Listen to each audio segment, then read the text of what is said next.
From Hollywood, California, the Lux Radio Theater presents Robert Montgomery and Ida Lupino in The 39 Steps.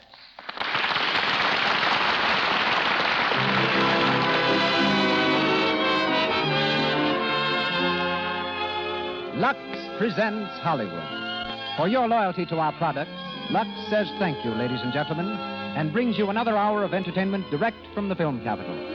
Tonight, we star Robert Montgomery, Ida Lupino, Isabel Jewell, and Gene Lockhart, with Major C.E. Russell, formerly of the United States Intelligence Service, as the evening's special guest. Louis Silvers conducts the orchestra. And here beside me, our producer and your host. Ladies and gentlemen, Mr. Cecil B. DeMille.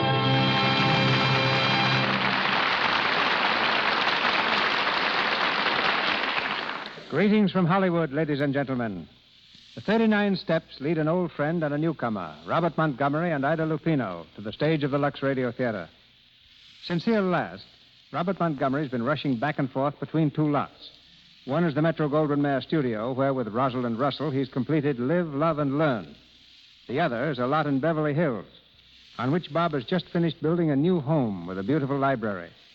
And Bob is a man who really uses his library, for he's constantly seeking new screen material. President of the Screen Actors Guild, Bob devotes at least 3 nights a week to that organization. So this fall, he took time off to go to his farm in New York State for a few weeks of partridge and pheasant hunting. His favorite Hollywood sport is tennis, in which activity he's expert enough to be the frequent opponent of Sidney Wood, the ex-Davis Cup player. Bob is heard tonight as Richard Hannay in The 39 Steps, adapted from the Gaumont British film, which in turn was taken from the novel by John Buchan. Gaumont British will shortly release The Girl Was Young, starring Nova Pilbeam, and Derek DeMarney, directed by Alfred Hitchcock.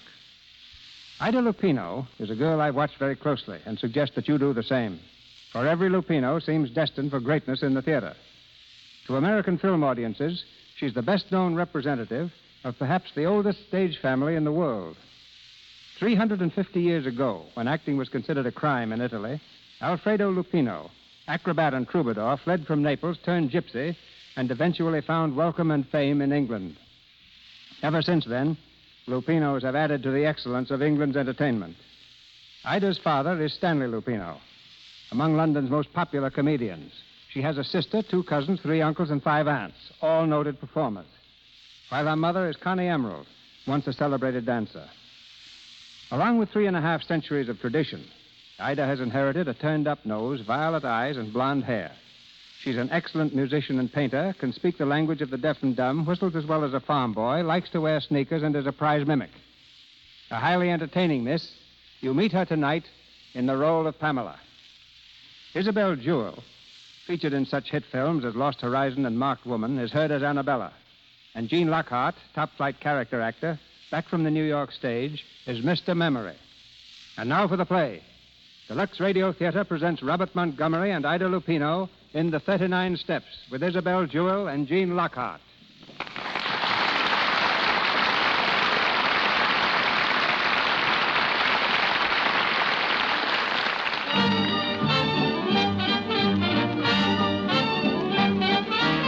A London music hall. The evening performance is on, and the theater is jammed to the doors. The audience is sat comfortably through the acrobats, the singers, and the whirlwind dancers. But now they're restless. The manager appears on the stage to announce the feature act. His hand is raised for silence. Ladies and gentlemen, with your kind permission, I now have the honor to present to you one of the most remarkable men in the world. I present Mr. Memory. Thank you. Every day this remarkable mentality commits 50 new facts to memory. 50, ladies and gentlemen.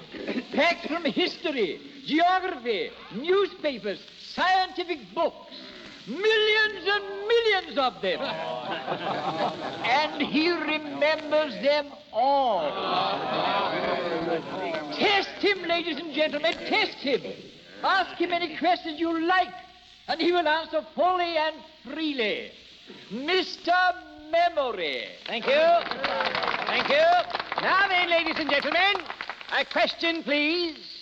A question from anyone in the audience. Who won the Derby in 1921? Mr. Jack Joels, humanist. Steve Donahue up, won by a length, odd 6-1. Am I right, sir? Right. Thank you very much, thank you. Question, please. Do not hesitate. Another question, please. Who was the last British heavyweight champion? Bob Fitzsimmons. He defeated Jim Corbett, heavyweight champion of America, at Carson City, Nevada, in October 1897. He was then 34 years of age. Am I right, sir? Mr. Memory, Mr. Memory, who won the football cup in 1926? Would you mind repeating that question again, young man? Who won the football cup in 1926? Bolton Wanderers defeated Manchester City at Wembley by 3-1 in the presence of His Majesty the King. Am I right, sir? Right there. Thank you. Another question, please. Hey, where's my old man been since last Tuesday? Madam, he's been where you can't ask him silly questions. Will the lady in the gallery please confine her questions to those of a more serious nature? Thank you very much. Memory. What's the idea? Who killed Cock Robin? Gentlemen, no fighting. No fighting, please, gentlemen. Keep your seats. Everybody keep your seats. Don't crowd the aisle. Orchestra, play something. Quick, Panic, play something. Please let me out of here. Let the lady through there. Will you stand back, please? Oh, help me, please. Hold on to my arm, miss. I'll get you out of this. Get back there. Clear the aisle there, will you? This way, miss. This way. Come on.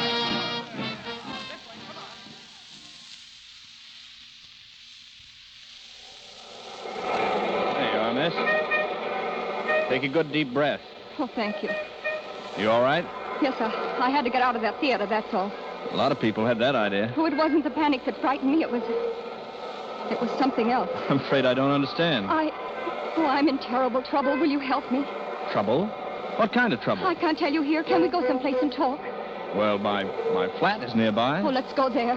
But hurry, please.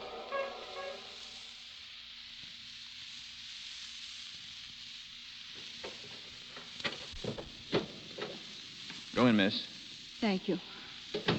Now, if I can find this light switch. Oh, no. Don't turn on the lights. What? Don't turn them on. It will be safer. I'm afraid I don't... Will you pull down the blinds, please? Very well. This just puts me doubly in the dark.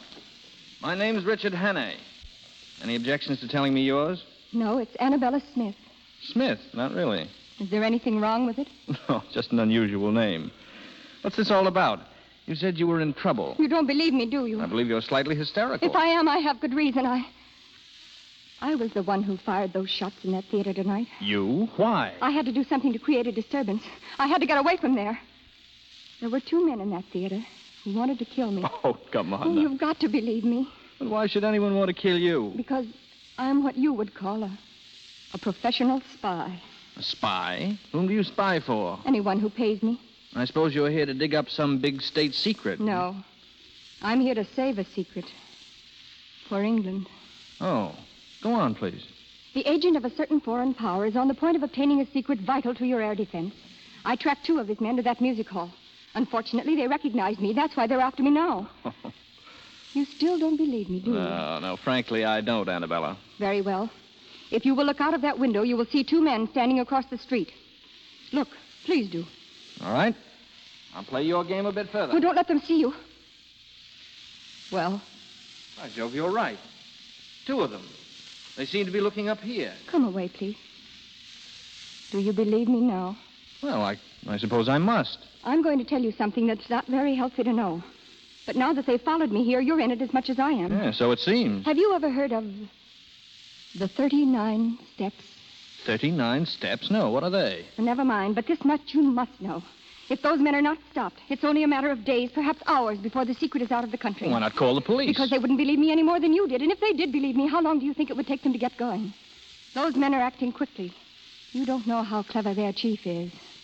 Clever and ruthless. Well, what's his name? He has a dozen names, and he can look like 100 people. But there's one thing he can't disguise. The top of the little finger on his right hand is missing. Oh, Come on now, you're trembling. I'm frightened. Well, you needn't be. You're safe here, you know. What you need is a good night's rest. Oh, yes, I do. You can have my bedroom. I'll sleep on the couch here in the living room. Are you sure you don't mind? Sleeping on the couch? Well, I've done it dozens of times. No. I mean, being in danger. I'm not quite convinced of that yet. Is there anything I can get you? Yes. Have you a map of Scotland, please? A map of Scotland. I have an atlas over here somewhere. If I could... Oh, yes, here it is.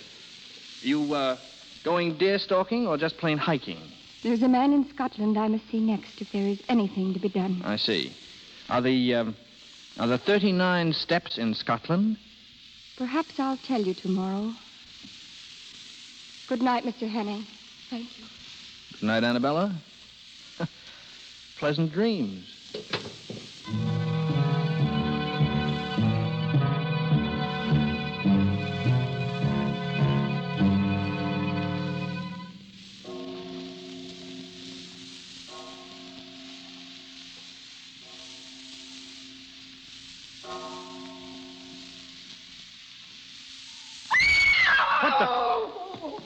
Annabella. Annabella, was that you? Annabella, open that door. Will you open that door, or do I have to break it down? Annabella, where are you? Oh, Here, look at me. What's happened? What's the matter? They came through the window. One of them had a knife. Knife? Oh, don't touch me. But you're hurt. You're bleeding. Here, I'll call a doctor. Oh, no, it's no use. Listen. You've got to stop those men. In a few days, they'll have the secret out of the country. But how will I stop them? Kinrich. The professor. Kinreach? Kinrich. Scotland. What's there? Who is this professor? What's in Kinreach? They're up. They'll get you. Like they did me. Annabella. Annabella. Good God.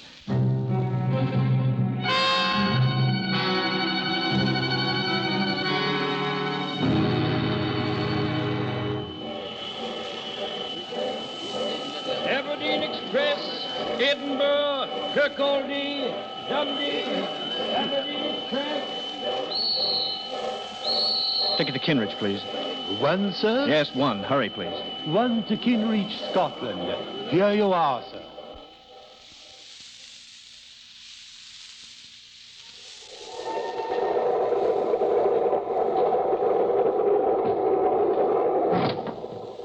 Excuse me, is this seat taken?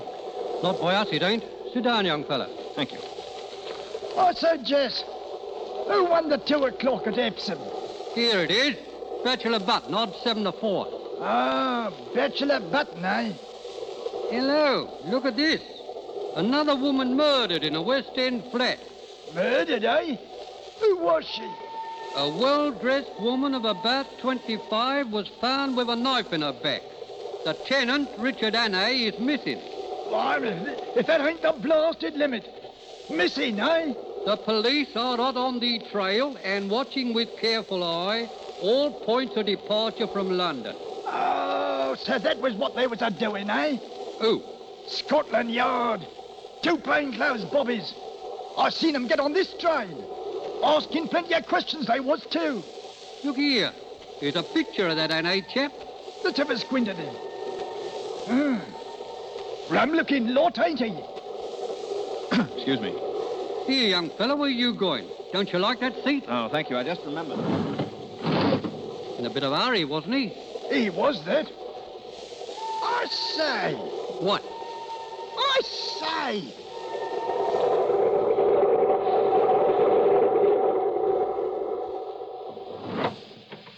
Oh, I beg your pardon. This is a private compartment. Oh, is it? Yes, and it happens to be occupied. Yeah, so I see. Very charmingly, too. Well, what do you want, please? Your hospitality for a short while. Really? Well, I'm not interested. Now, will you please go? I can't. What? It isn't safe. Listen, are you going or shall I call the conductor? No, don't do that. Stop, you're hitting my wrist. I'm sorry. Listen to me. I want your help. My help? I'm Richard Hannay. Hannay? Why, you're the man the police... Yes, but I'm innocent. I swear I'm innocent. Listen, you've got to help me. It's terribly important that I be free for the next few days. You will help me, won't you? Yes. Yes, of course I will. That's fine. I'm sorry if I hurt your wrist. Oh, that's all right. You say the police are on this train looking for you? Yes, that's why I forced my way in here. Oh, I see. And just how am I supposed to help you? Well, they're looking for a man traveling alone. If I stay here with you, they'll think we're together. We'll pose as man and wife, and they won't pay any attention to us. They'll just pass us by. How clever you are. You'll do it? Yes, of course. Say, you're all right. What's your name? What's that got to do with it? Nothing. I just wanted to know who my benefactress was, that's all. No, I'm Pamela Stewart. Pamela? Oh, that's rather pretty. Suits you. Thank you. There they are now. Remember, I'll sit here and pretend to read. You do the talking. All right. Come in. Excuse me. Have either of you seen a man pass here? Young fella, smooth-shaven? Why, no. Wait, are you the police? That's right, miss. Then this is the man you want. He forced his way in here and told me his name was Richard Hannay. Why, did I? Come here, you. Let go of me. Are you Richard Hannay? Well, speak up. Yes. Thank you very much, Miss Stewart. Well, you didn't expect me to harbor a murderer, did you? Unfortunately, I did. And I am not a murderer. We'll see about that. Come on, Hannay. Certainly, gentlemen. I'll go with you willingly. In fact, I'll lead the way. Grab him. He's gone. Here, get after him. Open that door. Can't. He's holding it from the other side. Here, let me try. Together now. 1, 2, 3. Get out of the way. Where is he? Where did he go? There he is down the passageway. Stop him. Grab him before he gets to the vestibule. Come back here, you. Come back, you. Stop. Have you got him? No, he's gone. What? He jumped off the train. The fool. He's probably lying dead in a ditch. No. The last I seen of him, he was on his 2 feet and running like a rabbit.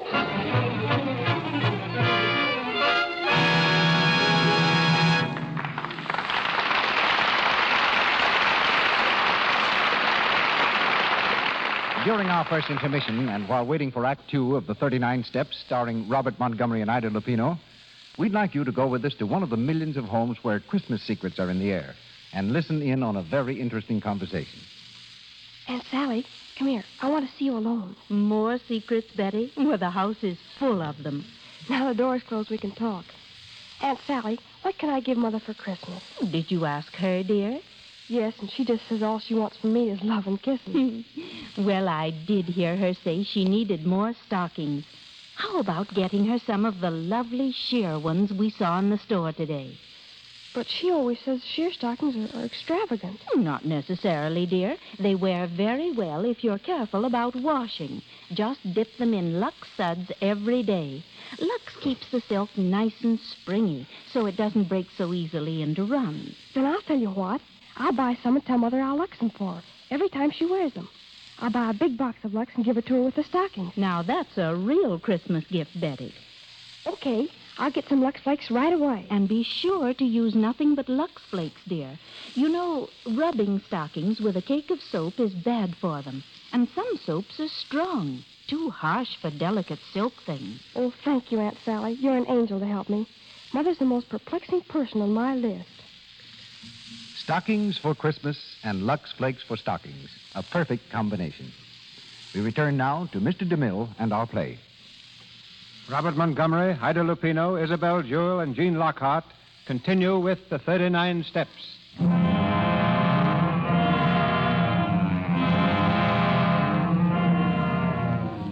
2 days have passed, and Richard Hannay, wanted for a murder he did not commit, is still at large. Determined to discover the secret of the 39 Steps, he's made his way to Scotland. The driver of a donkey cart has given him a lift, and he's now on the last leg of the journey, the outskirts of the village of Kinreach. Are you going to stay long in Kinreach, laddie? Well, it all depends. I'm looking for work. Is suppose I could find something? I hae me doubts, laddie.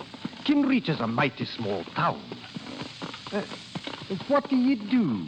I'm a chauffeur. Well, I'm thinking you'd better try somewhere else, then. What folks as need chauffeurs, and Kinreach has had them for years. Oh, I see. But, aren't there any newcomers? I mean, somebody told me about... Now, wait a minute. Come to think of it, I did hear something.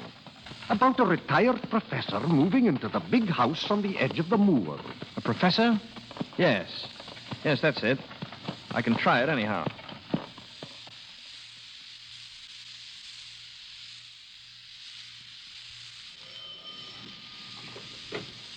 Yes, sir? I'd like to see the master, please. What name shall I say? He doesn't know my name, but you might ask him if he knows Annabella Smith. Yes, sir.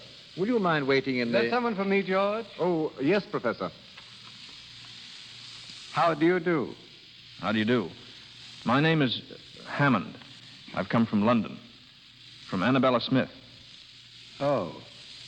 Well, do come in, please. You must be tired. We can talk in the library. My daughter's having an engagement party. I'd rather not disturb her. Yes, of course. Go right in, please. Thank you. Sit down. Will you have a drink? No, thank you. Well, now what did you want to see me about, Mr. Hannay? Hannay, you know me. Yes. I suppose it's safe to call you by your right name now. What about our mutual friend, Annabella? She's been murdered. I know. Poor girl. The police are looking for you. Yes, but I didn't do it. Oh, of course you didn't. But why come all this way to Scotland to tell me about it? Well, I believe she hoped to come to see you about some air ministry secret. She was killed by a foreign agent who was trying to steal it. Oh. Did she tell you what this foreign agent looked like? No, she hadn't time. Oh, yes. There was one thing. She told me the top of his little finger is missing. On which hand, Mr. Hannay? On the left, I believe. Are you sure it wasn't on the right? It might have been. Like on my hand, Mr. Hannay? Good Lord. Then you're the one she... The one she was trying to warn you against. The chief. You misunderstood her. She meant for you to kill me, not to bring me information. Yes. Well, what are we going to do about it? Ah, that's just the point. What are we going to do? You see, I live here as a respectable citizen. I should hate to have it known that I am not what I seem to be. You understand my position. Oh, yes, quite. What makes it doubly important that I shouldn't let you go is that I'm just about to transfer some very vital information out of the country. What? Oh, yes. I've got it already. I'm afraid poor Annabella would have been too late in any case. Well, that's that, I suppose. Yes. Well, what about it, Mr. Hannay? What about what? Yourself. It seems to me there's only one way out. And what's that? I've a small revolver here. Pretty little thing, isn't it? Supposing I left you alone with this. The newspapers could then announce tomorrow morning that the murderer had taken his own life. You want me to kill myself? Yes. You're mad. I won't do it. Then I'm afraid you leave me no alternative. You should have stayed in London, my friend. Oh, George. Yes, Professor? I want your help, please. There's a little job for us inside. Hannay? Yes. We'll carry him to the garage. When it gets dark, we can drop him off on the road somewhere. Yes, sir. Come in. Where is he, sir? Behind that table. Yes, sir? Yes. Pick him up and... I'm sorry, sir, but there's no one here. What? Well, you can see for yourself. But I shot him. The body was lying there on the floor. The body, sir? Seems to have disappeared.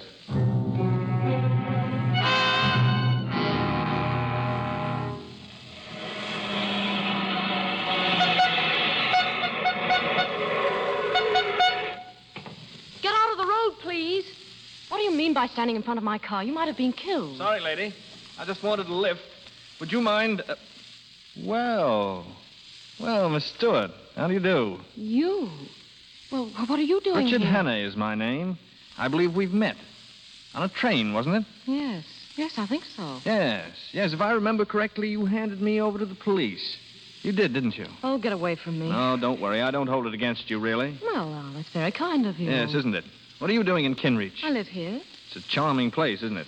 You know where the local police station is? Oh, of course I do. Will you take me there? What? The police station, in a hurry, please. Certainly.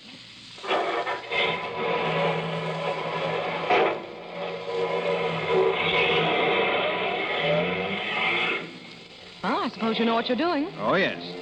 You see, I know who killed Annabella Smith. Is that so?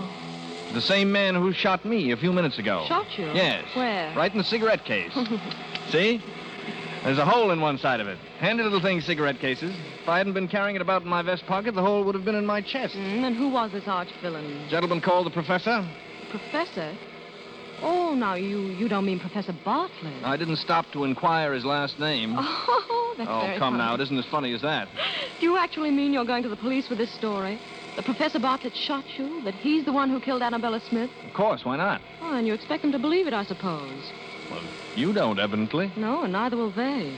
Professor Bartlett, a murderer. Why, he's one of the best-liked men in the village and a very good friend of the sheriff's. I'm sure the sheriff will be interested in your story, Mr. Hannay. Yes, I see your point. Hadn't occurred to me that... Stop the car, please. I'm getting out. Oh, no, you're not. Stop this car. You said you wanted to go to the police. Well, that's just where you're going. And if you touch me or make a move to jump, I'll turn this car into a ditch. Well, aren't you the sweet little thing? Now, you just sit tight, Mr. Hannay, and don't make any sudden gestures. We're going rather fast. You haven't the nerve, of course. Haven't I? Just try me. All right, I will. Don't touch that brake. Hang on. Where are you? You all right? Quite all right, thank you. You little fool, we might have been killed. Hello there! There's someone coming. Keep down. Let go of me. Hello! Shut up. Over here, Richard Hannay! Why, you... Richard! There they are. Grab that man. All right, Hannay, we've got you. And don't try any funny business. Stand up. Yes, of course. Are you the police? We've been looking for you, honey. Put the bracelets on him, Joe. Right you are. Put out your hand. There we are. Now put out the other one on the girl. Here, what are you doing? We are handcuffing you to your friend here. Any objections? Now see what you've done. Oh, shut up. Listen, you can't do this. I don't even know this man. You ride around the country with him in a car, but you don't know him. Of course you don't. Yes, but I'm telling you, Keep I your don't. mouth shut. All right, Joe. Take him to our car. It's a good day's work for us. Will you please move over? You talking to me? Yes, I am. Very well. Ow, my wrist. Well, you asked me to move, and if I move, you move with me. It's a scientific fact that when two people are handcuffed together... Officer, must I be chained to this man? Aye, you must. And keep quiet about it. Wait a moment. Where are you taking us? This isn't the way to the sheriff's office. Well, we're not exactly going to the sheriff's office. Eh, Joe? Not exactly, no. Well, where are we going? Well, it's the real head we are going to see. The sheriff principal. Eh, Joe? Aye, the sheriff principal. I don't understand. Would you like to have a small bet with me, Pamela Stewart? Now, what do you mean?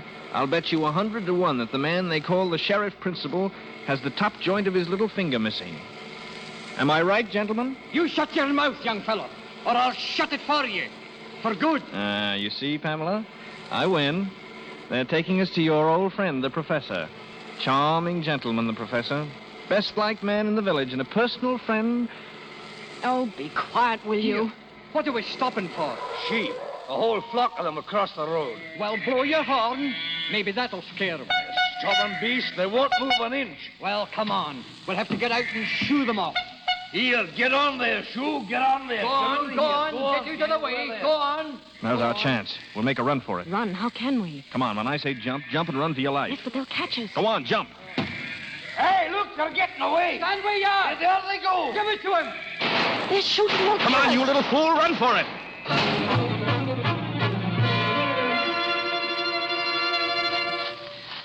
Please, don't go so fast. You're hurting my wrist. Shut up. Oh, I can't go any further. I've lost my shoe. Where? Oh, back there. Well, forget it. All right. Sit down. Sit down for a while. You think we've lost those men? Now it's as black as pitch on this moor. They'll never find us now. You know, this is all very silly. You can't escape. What chance have you got handcuffed to me? Keep that question for your husband when you get one. Meanwhile, I'll admit that you're the white man's burden. Oh, yes, I know, and I can't tell you how it comforts me. Oh, why don't you give yourself up? To whom? Oh, give yourself up to Scotland Yard. Thank you, but it's a little impractical at the moment. Listen to me. I told you the truth on the train, and I'm telling it to you now. There's a dangerous conspiracy against this country, and I'm the only man who can stop it. Ha-ha, I don't believe you. All right, very well, then. I'm just a plain, common murderer who stabbed an innocent, defenseless woman in the back in Portland Place, London. I don't know how innocent you may be, but you're a woman, you're defenseless, and you're alone on a desolate moor in the dark. And you're manacled to a murderer who would stop at nothing to get you off his hands. If that's the story you prefer, have it, my lovely, and welcome. Well, I'm not afraid of you. Why not? For all you know, I murdered a woman. You listen to a bit of advice. From now on, you do everything I tell you to do, and do it quickly. Oh, you wretched boy. I admire your pluck, but you keep a civil tongue in your head. Otherwise, I might feel the next killing was a bit overdue. All right, on your feet now. Well, where are we going? I see some lights over that way.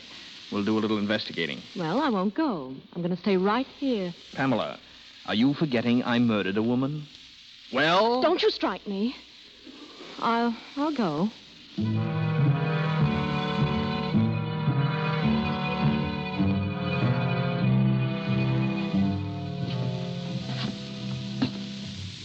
Hey, what kind of a place do you think this is? I don't know. Looks like an inn. Now, remember what I said. A civil tongue or else. And you back me up in everything I say or do. Do you understand? Yeah. Stay close to me and hold my hand. It'll hide the handcuffs. Good evening. Good evening. Welcome to King's Head Tavern. And what can I do for you and the lady? We had an accident with our car a few miles back. Hey, that's too bad now. You want to stay the night, I suppose? Yes, we do. And will it be 2 separate rooms or one? Oh, 2 separate rooms. One room, rooms. please. One. Well, which? One, thank you. Oh, one. And what's the name? Hawkinson. Hawkinson, yes. Henry Hawkinson and Mrs. Hawkinson. Well, come along, Mr. Hawkinson. The rooms are at the top of the landing. Thank you. Nice place you have here. It'll do. Here's the room. Oh, thank you. Well, good night to you. Oh, wait. Now, wait, please. You mustn't go. What's the matter, lass? Is there anything wrong? Yes, Of course well, there's nothing wrong.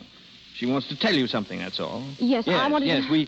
You see, we're a runaway couple. Ah, you know. Yes. As a matter of fact, we've been running all night. If anyone inquires for us, you won't give us up, will you? That I won't. I was young myself once. Good night. Good night. Good night. Good night. Inside, Pamela. Of all the outrageous things.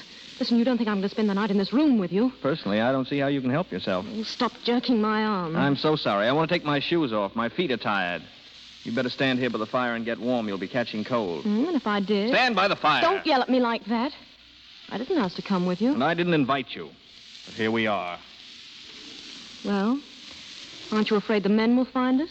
I'm not thinking of that so much. There's some way to get out of these handcuffs. Oh, I have a nail file in my pocket. Maybe that'll help. That would be dandy. If you file 24 hours a day, 10 years from now, we might be free. Imagine, tied to you for 10 years. It's a horrible thought. I've had enough of your insults. I'm going to tell the innkeeper the whole story. You want me to hang for a murder I didn't commit? As long as you hang, I don't care whether you committed it or not. What a bloodthirsty creature you are. Haven't you any pity? No. Ow! What are you up to now? I'm merely trying to file the handcuffs. Well, don't jab me in the wrist that way. I don't like it. I'm sorry. You're going about it in a very amateurish fashion anyway. I can see you know nothing about filing handcuffs. I'm sure you do. Tell me, how did you start being a criminal? So you want the story of my life. It's really very interesting. Oh, I'm sure it is. I was born a poor orphan boy. From the beginning, I hadn't a chance. Ouch! I'm sorry it slipped. Accidentally? Accidentally. Go on, please. I started by pilfering pennies out of other children's lockers at school. And a little pocket picking and car pinching. And at last, my efforts were rewarded, and I graduated into straight burglary. With diploma? With diploma. Oh. I killed my first man when I was 19. It scared me at first, but I soon got hardened to it. Lady, you wouldn't believe me if I told you.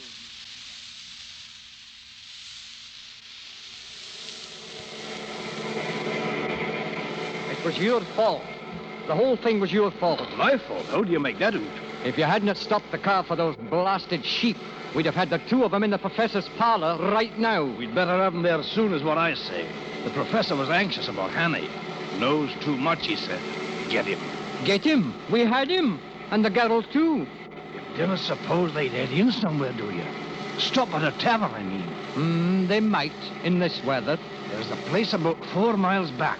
King's Head Tavern, it's called. King's Head Tavern. That'd be somewhere near where they gave us the slip. Turn around. You'll find out. Right. And if we see him again, blast you. Shoot straight. I will, all right. You can depend upon that. And then little by little, and year by year, I sunk lower and lower. And you got better and better. That's right. You might have read about me in the papers. They call me Hannay, the Cornish Bluebeard. And that, milady, is the horrible story of my life. Dear, dear, and you have such a nice face. How many people have you killed altogether? 9. If you don't watch the point on that nail file, it may be 10. Ouch! At least I'm trying to do something. Well, if you don't mind, I'm going to try and get some sleep. I haven't had a wink for 48 hours. Well, I'm not in the least bit tired. Besides, I have to stay by the fire and get dry. All right. You don't mind if I stretch out in the chair, do you? No, not at all. Thank you. Good night. Good night.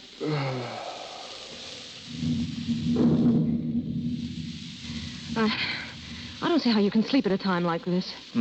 I said I don't see how you can sleep at a time like this. I'm hardened to it. That's all. Hardened criminal to sleep any time. Listen, did you hear that? There's a car out there. It just drove up, a car. It's your imagination. It's not my imagination. I heard a car. Oh, all right, if you don't care. Don't care. Just don't care. Oh, don't do that. What's the matter with you anyway? Oh, I'm so sorry. You mustn't get frightened, Pamela. I have awful nightmares. I guess it's my conscience bothering me. Good night. We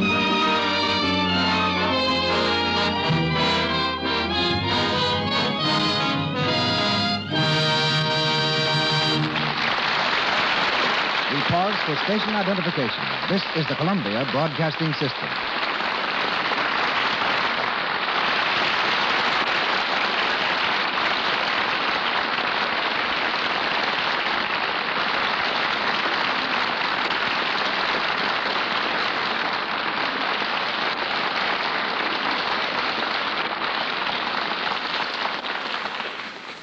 We pause now between the scenes of the 39 Steps. Robert Montgomery and Ida Lupino will be back shortly when we raise the curtain on Act 3 in this play about spies. Spies may be roughly divided into 2 classes. There are the mercenary spies who traffic in state secrets, selling them for cash to the highest bidder. And there are patriots who risk their lives solely for the protection of their country, who receive the smallest monetary rewards, and whose names never get into the newspapers. The Richard Hannay of our play belongs to this second group, and so does tonight's guest, Major C.E. Russell of the United States Army, retired. Before this country entered the World War, Major Russell temporarily loaned his services to Scotland Yard as one of their American operatives. Back in the United States Army during the war, he served on a special staff in France. He later instructed our Army officers in the art of espionage and is the author of a standard military textbook on this subject.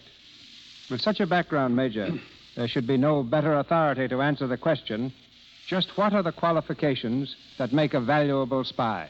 The qualifications today, Mr. DeMille, are exactly the same as in biblical times, and the instructions which are taught follow very closely those which Moses gave to his men when he sent them forth to spy out the land of Canaan, to learn what the land contained, the strength of the enemy, if the people were content, and how strong were the walls. Then, as today, spies had to have powers of observation, of memory, and description. These are the 3 traits that must be developed in a capable espionage agent, and are the least developed of all human traits. In addition, he must have common sense, a good general education, an ability to take orders, and preferably a knowledge of foreign languages. I've noticed that the opinion held of a spy varies greatly. Some people have only the greatest respect and admiration for a spy. Others consider them vicious, double-dealing scoundrels who stop at nothing to attain their end. How well do I know that? But I think these people would change their minds if they only realized that spies are one of the greatest forces for world peace. I am, of course, referring to patriotic spies, not mercenaries. I believe that a patriotic spy, by keeping his country informed of military activity in other lands, enables his own nation to properly prepare itself, and a properly prepared nation is a nation seldom attacked. The war that they are ready for rarely comes. If what I've observed is true, you soldiers who fight with your brains instead of bayonets are finding more and more women as your co-workers. How does a woman compare with a man as a spy? Very favorably, up to one point. A woman's heart will rule her head much more quickly than a man's. Today, there is probably one woman to every 2 men in the world's espionage service. We've learned that if you want to make a man talk, send a pretty woman. And when we want to make a woman talk, we make her jealous. Both theories work amazingly well. It would appear to me that spying is one activity which provides little or no room for modernization. Along with qualifications, I presume that methods have changed little since the days of Moses. That's very true, Mr. DeMille. They remain essentially unchanged, but there have been radical technical changes in carrying out those essentials. For instance, there's a machine recently developed in this country so delicate and so accurate that it can etch an invisible secret message on a surface no larger than a grain of corn.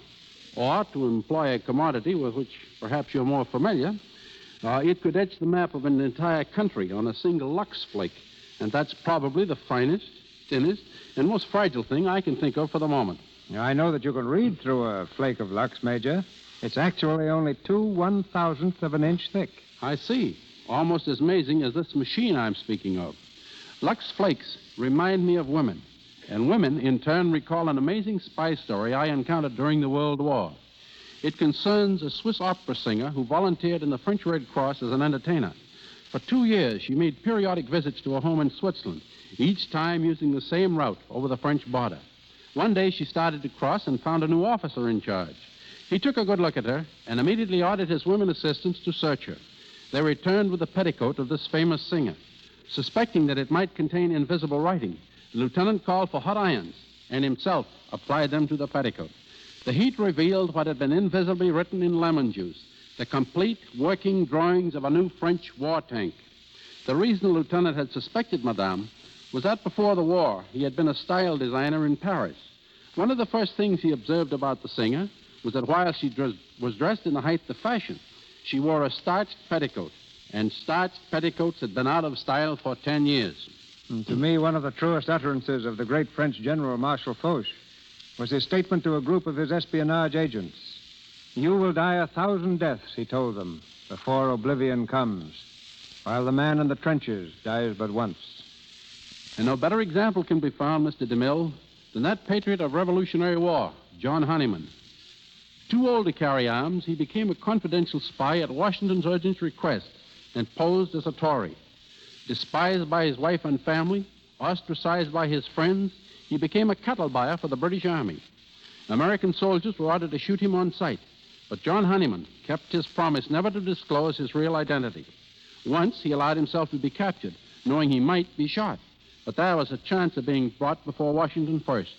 This fortunately happened, and Honeyman was able to disclose to Washington how some of his own men were on the verge of assassinating him by placing poison in the general's food. And it was John Honeyman who, on Christmas Eve, crossed the Delaware alone, entered Trenton, discovered the condition of the Hessian troops, and reported back to Washington on the other side. On Honeyman's unsupported testimony, Washington made his celebrated crossing, won his celebrated victory that turned the tide. Honeyman returned to his New Jersey home after the war, still an outcast, still an object of hate and scorn. His magnificent services were never announced until Washington himself made a special trip to Hackensack and publicly proclaimed him one of the greatest heroes of the American Revolution. His example will always remain a shining light to Americans who seek to serve in the silent, secret, and sometimes inglorious ways of espionage. I thank you. Thank you, Major. That's very interesting. Very interesting.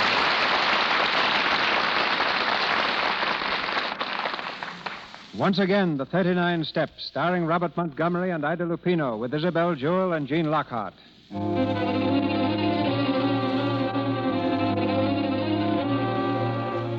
It's early the following morning. Richard Hannay stirs restlessly in the armchair and rubs his eyes sleepily. Suddenly, he jumps from the chair and stands in the middle of the room, staring down at the handcuffs which are dangling from his wrist.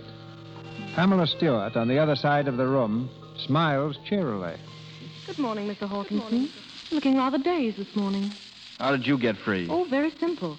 A little matter of work while you had your nightmares. I suppose you filed the handcuffs. No, darling, I picked the lock. I was trying to do the same for you, but the file broke. Say, what's wrong with you? Oh, nothing that I know of. Oh, you mean my shoes? Yes, they're rather large, aren't they? I borrowed them from the innkeeper's wife. Oh, no. It's not the shoes. Why are you being so nice? You don't feel ill or anything, do you? No, why should I? Why didn't you leave? You were very anxious, too, if I remember correctly. Well, something happened last night that convinced me you've been telling the truth. May I ask what earthquake caused your mind to work at last? When I got free, I went downstairs. That car you said I imagined belonged to our pursuers. They were sitting downstairs when I got there. Did they see you? No, I hid behind the counter. But they asked the innkeeper about us. What did he say? Said he hadn't seen us. Then they ordered something to eat. And while they were eating, they talked a lot about the 39 steps. 39 steps. Oh, don't ask me what it means because I don't know. Anything else? Well, they said the professor was clearing out of the country. Then he has got the secret. Did they say how soon he was leaving? No, but they did say that he was going to London first to pick up someone at a music hall. 39 steps. London Music Hall. It doesn't make any sense. Which room are these men in? Oh, they left. When? Oh, about 4 or 5 hours ago. And you let them go after hearing what they said? Oh, you button-headed little idiot, you. Don't you speak to me like that. My dear girl, I'm accused of murder. The only way I can clear myself is to expose those spies. Then why don't you go to Scotland Yard? What's the use? You said yourself that no one would believe me. Well, then why don't I go to Scotland Yard? Why not? They'd listen to you. Of course they would. Come on, we'll get the next train for London.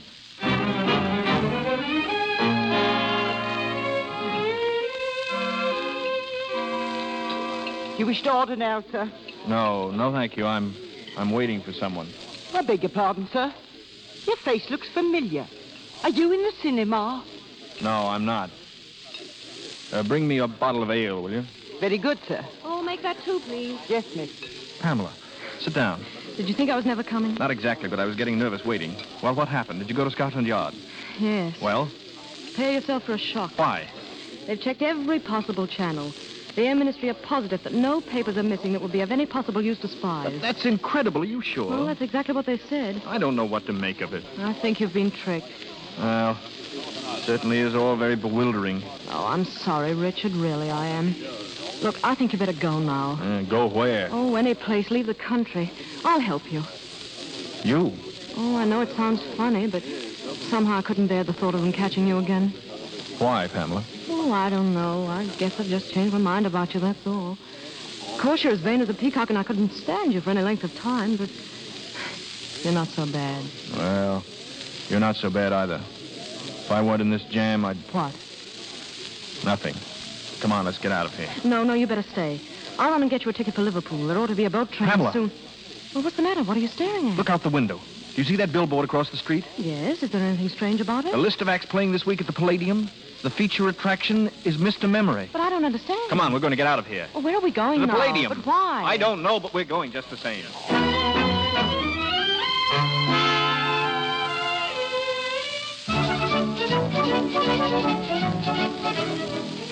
Here are your seats, sir. First 2 on the aisle.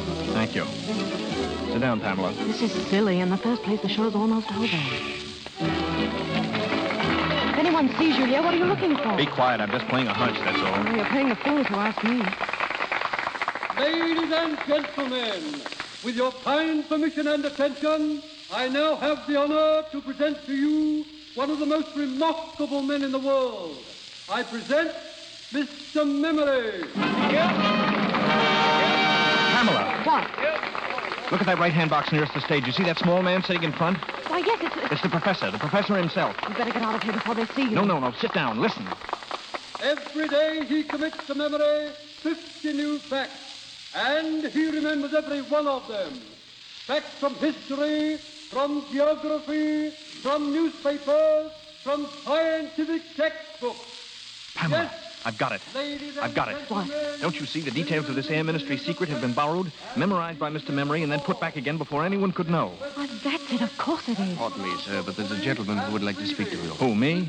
You, Richard Hannay? Well, You're under arrest. Wait, officer. Listen, there's something here you ought to know. That'll keep, Hannay. Come along quiet. Yes, but you must listen to him. That man on the stage can... Come on, we don't want any excitement here. All right, I'll go quietly. Richard, you're not. Distance from Montreal, Pamela. 1,424 miles. Am I right? Thank you. Question, please. Do not not hesitate.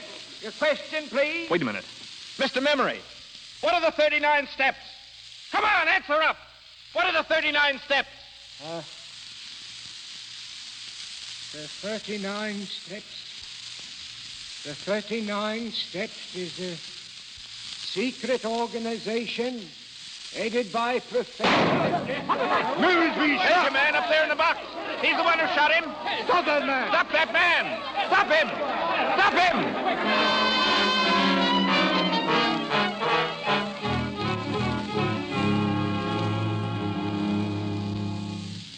I want to see Mr. Memory, please.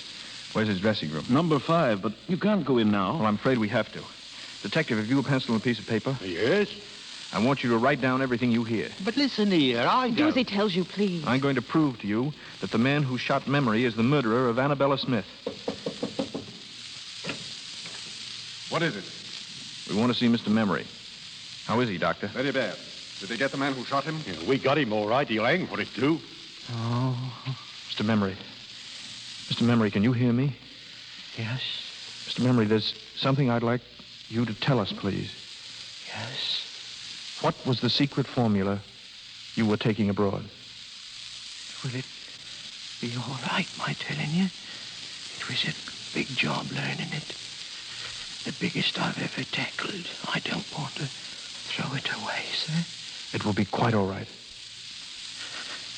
The first feature of the new engine is its greatly increased ratio of compression, represented by the formula 1 minus 1 over R to the power of gamma minus 1, where R represents the ratio of compression and gamma dimensions of cylinders diameter. This device renders the engine completely silent. The exhaust gases impinging on a series, entirely eliminating all sound. Am I right? Am I right, sir? That's quite right, old chap. Thank you, sir. I'm glad it's off my mind. At last. Memory. Mr. Memory. Richard, what is it? The Air Ministry's secret will never leave England.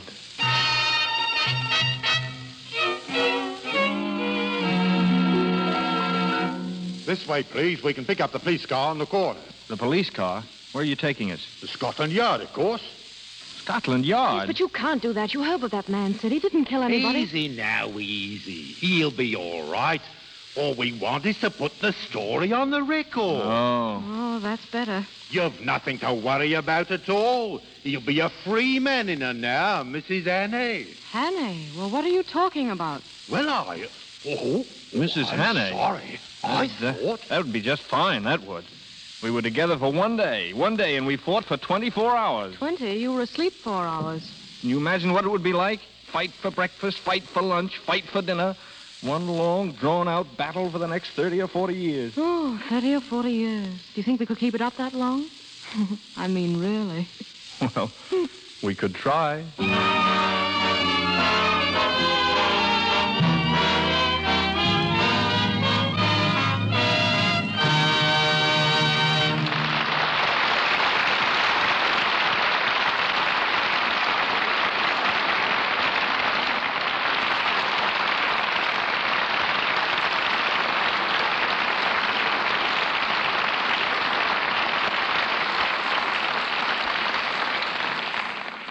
Robert Montgomery and Ida Lupino have completed the 39 steps, but they'll take a 40th when they return later to the microphone. First, a word from Melville Ruick. Thank you, Mr. DeMille. Just a moment for a suggestion to the women who begin when winter comes to be bothered by rough, chapped hands. Perhaps they don't realize that the trouble may start in the simple daily task of washing the dishes. Here's the reason. There are oils in your skin which give it a protective coating against cold weather outdoors and steam heat indoors. If you use a strong soap in the dishpan, these oils are dried up. Your skin gets rough and red. To protect these beauty oils, simply change from your harsh soap to Lux Flakes. Women find the difference between Lux and ordinary soaps for dishes almost unbelievable. They feel it the moment they put their hands in the dishpan. There is no sting in the very gentle, soothing Lux suds. Almost at once, your hands will begin to look smoother and whiter. Begin tomorrow to keep your hands lovely by washing dishes with Lux Flakes. I turn you back now to Mr. DeMille. At the moment, both our stars, Robert Montgomery and Ida Lupino, are having a breathing spell between pictures. Bob is back after 6 weeks in the East. And Ida's been indulging in her favorite avocation, composing music. And not just simple little ballads, Mr. DeMille, but the real thing. Not so long ago, the Los Angeles Philharmonic Orchestra played Ida's symphony, Aladdin and the Lamp. Oh, thanks for the nice boost, Bob. You know, composing's really very exciting, although I had no thought of attempting it until 2 years ago. It was just about this time of year. I was riding in a taxicab down Hollywood Boulevard. The street was crowded with Christmas traffic, and all of a sudden the noise seemed to take the form and tempo of a melody. Well, I rushed right home, worked straight through till morning, and there it was, and I've been at it ever since. What's your latest composition? Something I've just sent to London, a score and book for a musical comedy. Look, I hope no one's going to get the impression that I think I'm a great musician. In fact, I know so little that I often use a code to take the place of notes and musical symbols until I've time to figure out what I'm trying to do. I use the letters of the alphabet for a code. If you ever saw one of my scores, you'd think someone had spilled alphabet soup on an orchestration sheet. But I think our listeners are a lot more interested in what Bob's next picture is going to be than in my music. So, Bob, suppose you tell them. Well, if I knew, I'd be glad to. I'm having story difficulties at the moment. Don't we all? Can't you find the right one? Well, the trouble is I found the right two. And MGM and I can't make up our minds which will make the better picture. Number one is a light comedy, the type of story that audiences have been favoring so much lately. Plenty of laughs and sophistication. Number two, also a modern story, presents a definite problem of living that any one of us might have to face. A very interesting story for an actor. But the question is, will it interest an audience? And in the meantime, you're perched on a fence, eh? Exactly. And since that's not a very comfortable spot to be in, perhaps the Lux Radio Theater audience will help me out. I'd really be very grateful if you'd drop a card or a note to Metro-Goldwyn-Mayer, to me, or the Lux Radio Theater, and let us know which of these two types of pictures you prefer to see. A light comedy or a story with a social problem. In the meantime, my thanks and good night. Good night, Mr. DeMille. Good night, Ida. Good night, Bob.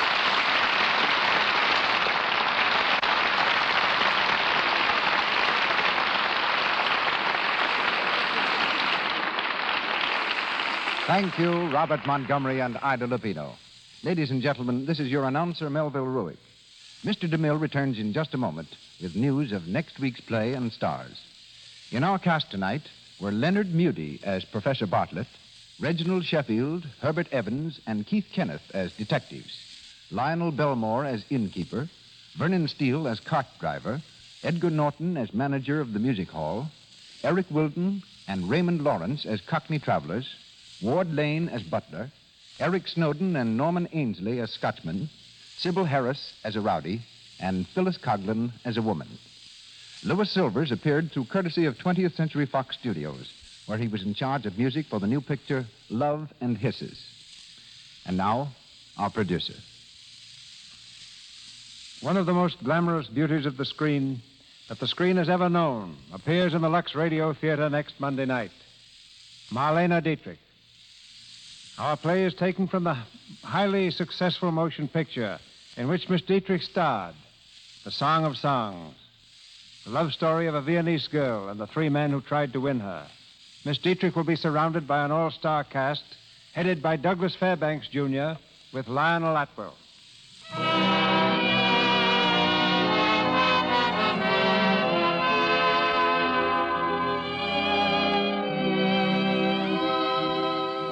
Our sponsors, the makers of Lux Flakes, join me in inviting you to be with us again next Monday night when the Lux Radio Theater presents Marlene Dietrich, Douglas Fairbanks, Jr., and Lionel Atwell in The Song of Songs.